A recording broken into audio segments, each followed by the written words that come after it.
परिचय। जब भी हम किसी वस्तु को गति प्रदान करते हैं, जैसे अपनी पेंसिल का प्रयोग लिखने में करते हैं या फिर हम चलते हैं, तो हम बल का प्रयोग करते हैं। जरा सोचो कि कितनी बार हम अपने कागज को खो देंगे अगर जड़त्व इसको स्थिर नहीं रखता। उद्देश्य। इस पाठ के अंत में आप निम्न करने में सक्षम हो जाएंगे। बल को परिभाषित करना, संतुलित एवं असंतुलित बल में भेद करना, न्यूटन की गति के नियम समझना, वस्तु पर लगाए गए बल तथा उसकी गति की अवस्था में संबंध ज्ञात करना, संवेग संरक्षण को समझना, बल और उसके प्रकार। जब किसी वस्तु पर बल का प्रयोग होता है तो वह वस्तु की दिशा, गति या आकार में परिवर्तन का कारण होता है। अतः बल को इस प्रकार परिभाषित कर सकते हैं। बल कोई भी प्रभाव होता है जो किसी वस्तु की गति, दिशा या उसके आकार में परिवर्तन करता है। बल एक सदिश राशि है। बल दो प्रकार के होते हैं, संतुलित एवं असंतुलित बल। जब किसी वस्तु पर दो बल विपरीत दिशा में लगते हैं किंतु फिर भी वह वस्तु अपनी स्थिति परिवर्तित नहीं करती है, तो उसको संतुलित बल कहते हैं। उदाहरण, किसी पिंड को एक समान बल से दोनों तरफ से धकेलना। असंतुलित बल वह बल है जब किसी वस्तु पर एक समान विपरीत बल नहीं लगता किंतु फिर भी वह वस्तु की स्थिति को परिवर्तित कर देता है। उदाहरण, जब किसी पिंड को अधिक बल के साथ एक तरफ से धकेला जाता है। न्यूटन का गति का प्रथम नियम। पुस्तक स्वतः ही गति नहीं करेगी, वह अपनी विरामावस्था को तब परिवर्तित करेगी जब हाथ का बल उस पर लगेगा। यह गति के प्रथम नियम की व्याख्या करता है।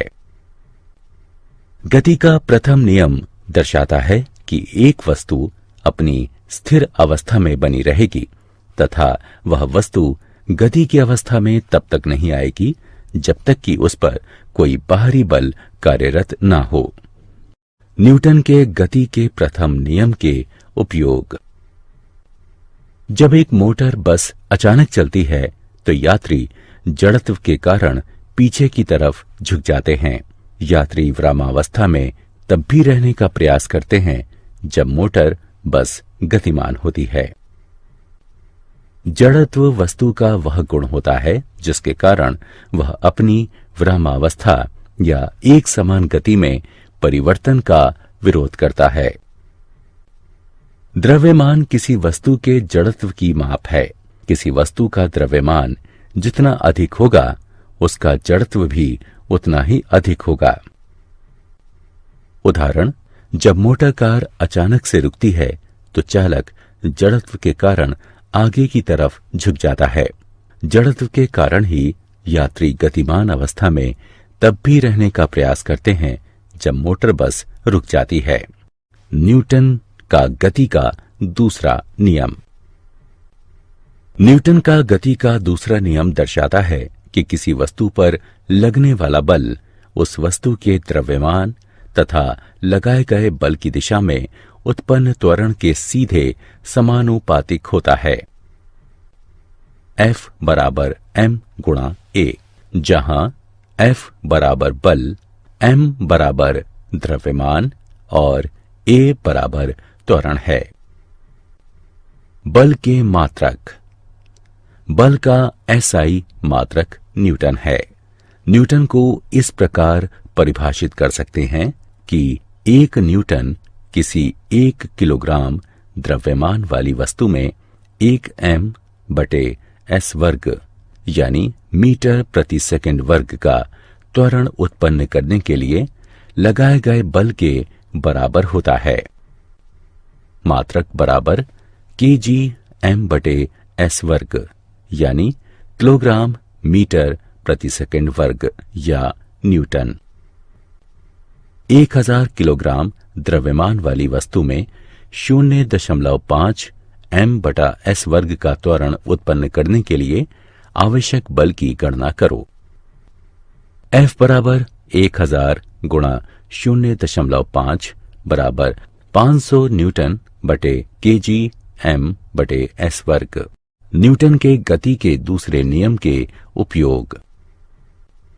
क्रिकेट में खिलाड़ी गेंद को पकड़ने यानी कैच करने के साथ अपने हाथ को नीचे लाते हैं, क्योंकि इससे गेंद का त्वरण घटता जाता है तथा गेंद को रोकने के लिए बहुत कम बल लगाना पड़ता है एवं इस प्रकार खिलाड़ी के हाथों में कोई चोट नहीं लगती।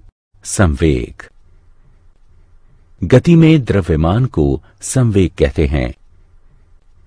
P बराबर m गुणा v, जहां P बराबर संवेग, m बराबर वस्तु का द्रव्यमान और v बराबर वस्तु का वेग है। संवेग का SI मात्रक किलोग्राम मीटर प्रति सेकंड है। अतः द्रव्यमान तथा वेग के संयुक्त प्रभाव को संवेग कहते हैं। यह एक सदिश राशि है। किसी वस्तु के संवेग में परिवर्तन उस वस्तु पर बल की दिशा में लगने वाले असंतुलित बल के समानुपाती होता है। गति के दूसरे नियम की गणना। किसी वस्तु का संवेग में परिवर्तन उस वस्तु पर बल की दिशा में लगने वाले असंतुलित बल के समानुपाती होता है। माना कि आरंभिक संवेग P1 बराबर mu है और माना कि अंतिम संवेग P2 बराबर mv है। अतः संवेग में परिवर्तन की दर बराबर होगी m गुणा v घटा u बटे t के। बल बराबर k गुणा m v घटा u बटे t, जो कि बराबर होगा kma के, जहां k एक अनुपातिकता स्थिरांक है। न्यूटन का गति का तीसरा नियम। जब एक वस्तु दूसरी वस्तु पर बल लगाती है तब दूसरी वस्तु भी पहली वस्तु पर समान एवं विपरीत बल लगाती है। प्रत्येक क्रिया के समान एवं विपरीत प्रतिक्रिया होती है। न्यूटन के गति के तीसरे नियम को समझने के उदाहरण। हम चलते कैसे हैं? जब हम जमीन पर चलते हैं तो हमारे पैर जमीन को पीछे की तरफ धकेलते हैं तथा बदले में जमीन हमारे पैरों को आगे की तरफ धकेलती है। तोप पीछे क्यों हटती है? जब तोप से गोला छोड़ा जाता है तो एक बल गोले को आगे भेजता है एवं उसके समान बल तोप को पीछे धकेलता है, इसलिए तोप पीछे हटती है। जेट हवाई जहाज और रॉकेट। रॉकेट के नीचे की तरफ से निकलने वाली गैस की क्रिया के समान उसके विपरीत प्रतिक्रिया रॉकेट को अत्यधिक गति से आगे बढ़ाती है। नली पाइप का उदाहरण। जब फायरमैन पानी की एक तेज धारा को निर्देशित करता है तब वह इसके पाइप को काफी मजबूती से पकड़ता है, क्योंकि पानी के आगे बढ़ने की दिशा की क्रिया के कारण उसके पीछे धकेलने की प्रतिक्रिया की संभावना अधिक होती है। संवेग संरक्षण का नियम। जब दो या दो से अधिक वस्तुएं एक दूसरे पर कार्य करती हैं और जब तक उस पर कोई बाहरी बल कार्यरत नहीं होता है तब तक उनका कुल संवेग स्थिर रहता है। इसको ही संवेग संरक्षण का नियम कहते हैं। संवेग को ना कभी बनाया जा सकता है या और ना कभी नष्ट किया जा सकता है। ये भी संवेग संरक्षण का सिद्धांत कहलाता है। माना कि दो वस्तुएं जिनका द्रव्यमान क्रमशः ma एवं mb है, एक दिशा में प्रारंभिक वेग ua एवं ub से गतिशील है तथा उनका अंतिम वेग क्रमशः va एवं vb है।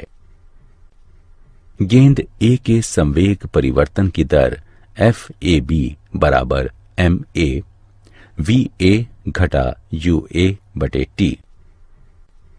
गेंद बी के संवेग परिवर्तन की दर FBA बराबर MB VB घटा UB बटे T। गति के तृतीय नियम के अनुसार प्रत्येक क्रिया के बराबर तथा विपरीत प्रतिक्रिया होती है। इस प्रकार जब दोनों वस्तुएं टकराती हैं तब लगने वाला बल होगा FAB बराबर घटा FBA। इसे सुलझाने पर हमें यह प्राप्त होगा। यहां MAUA जमा MBUB टक्कर से पहले का कुल संवेग है तथा MAVA जमा MBVB टक्कर के बाद का कुल संवेग है। जब वस्तुओं पर कोई बाहरी बल नहीं लगता है तो दो वस्तुओं की टक्कर से पहले के संवेगों का कुल योग टक्कर के बाद उनके संवेगों के योग के बराबर होता है। संवेगों शब्द संवेग का बहुवचन है।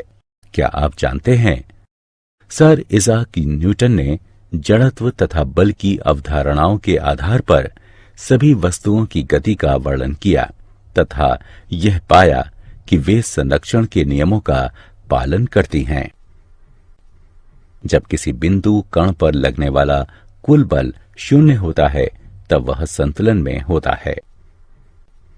किसी निकाय में जब वस्तुएं विभिन्न वेगों से गतिशील होती हैं तब यह पता लगाना मुश्किल होता है कि कौन सी वस्तु गति में है और कौन सी वस्तु स्थिर है। इस वाक्यांश को तकनीकी रूप से दूसरे शब्दों में कहें तो भौतिकी के नियम हर जड़त्वीय आदर्श सिद्धांत में समान होते हैं, अर्थात ये गैलीलियो रूपांतरण द्वारा संबंधित सारे फ्रेमों में समान होते हैं। गुरुत्वहीन वस्तु जब पृथ्वी की चारों तरफ की कक्षा में नीचे गिरती है तब न्यूटन के गति के नियम इन स्थिति में ज्यादा प्रत्यक्ष होते हैं। सारांश। आइए हमने जो कुछ सीखा है उसे संक्षेप में दोहराएं। गति का प्रथम नियम, एक वस्तु तब तक स्थिर या गतिशील रहती है जब तक कि उस पर कोई बाहरी बल कार्यरत ना हो। किसी वस्तु का द्रव्यमान उसके जड़त्व की माप है। घर्षण बल सदैव वस्तु की गति का प्रतिरोध करता है। गति का द्वितीय नियम, किसी वस्तु के संवेग परिवर्तन की दर वस्तु पर आरोपित असंतुलित बल के समानुपाती एवं बल की दिशा में होती है। बल का SI मात्रक किलोग्राम मीटर प्रति सेकंड वर्ग है। गति का तृतीय नियम, प्रत्येक क्रिया के समान एवं विपरीत प्रतिक्रिया होती है। कुल संवेग हमेशा संरक्षित रहता है।